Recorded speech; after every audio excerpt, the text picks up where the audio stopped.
dissertation was about working with people with learning disabilities and the loss of the embodied voice, the voice of being who it is that we are, which is often taken from us when you put labels on, like you're lazy, or you're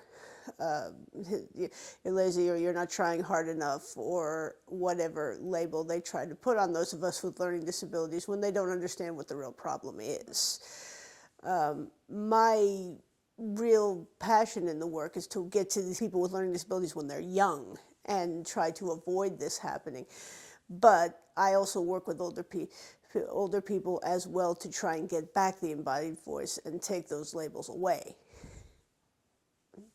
Imaginal psychology, which I got my PhD in, is much more of a cognitive discipline. Normally the embodied voice is buried. It's not a feeling yet. It's still an affect. It's still a physical spot in the body where all of a sudden you come up and you're like, oh, what is that? You know, but it has no name yet, and it can't be a feeling until it's named. And imaginal psychology won't do that. It's like voice movement therapy goes back into working as the baby on the floor and finding those sounds again. And that's where I found all of these buried affects and emotions that I didn't know they were there. Once I could find them, then I could also combine it with imaginal psychology to start working with it once it was an actual feeling, something that could actually be named. In my work with the children, anytime I approach any situation, I walk into a room assuming I know nothing. And I just see, where is my in? Where can I get in with this particular person or child or whoever I happen to be working with? And I worked with 3 children individually, one of whom did not speak. He had a condition called cri de chat, which literally translates as cry of the cat, because the muscles are so tight that is all they can really say is e or ah. They can't really get to the ah because the mouth you can't loosen up.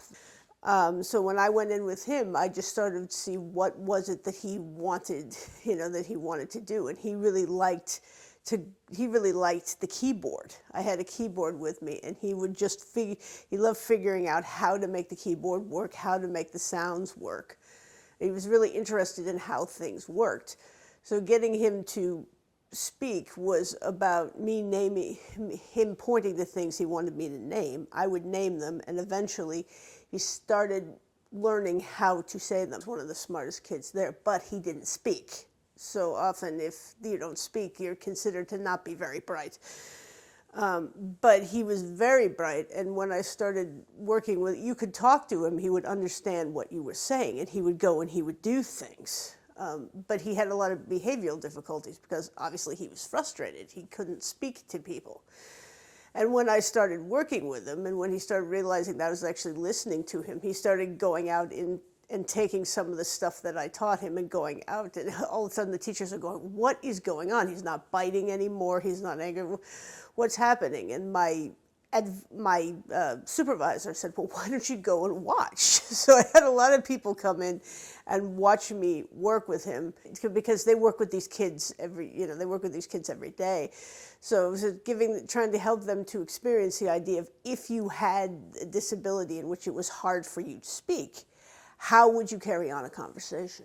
The handbook, yes, is called It's a Nice Day If It Doesn't Rain, which is one of our exercises that we would often do in voice movement therapy to give the idea of, if you could only speak, if you had Down syndrome, you can't articulate that way.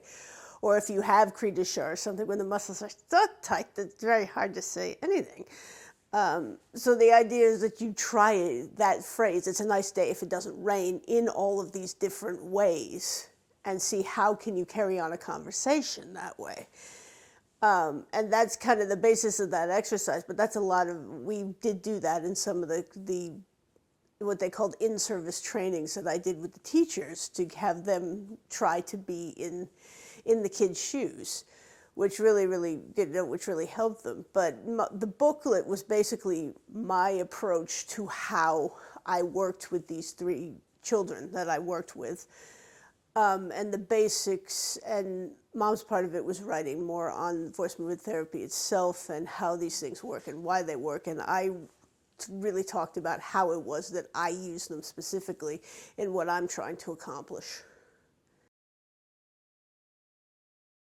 My chapter was basically on more of the people working with learning disabilities and with physical disabilities and with conditions. I have some of my work in there, some of my work with William Freeman, who's a dance movement therapist who I went up to Vermont and worked with several times when I was still getting my PhD, and he was very helpful. Working with some very severely disabled people. My plan is to, obviously start very small and locally, but to work with people who have learning disabilities and start working with who they truly are.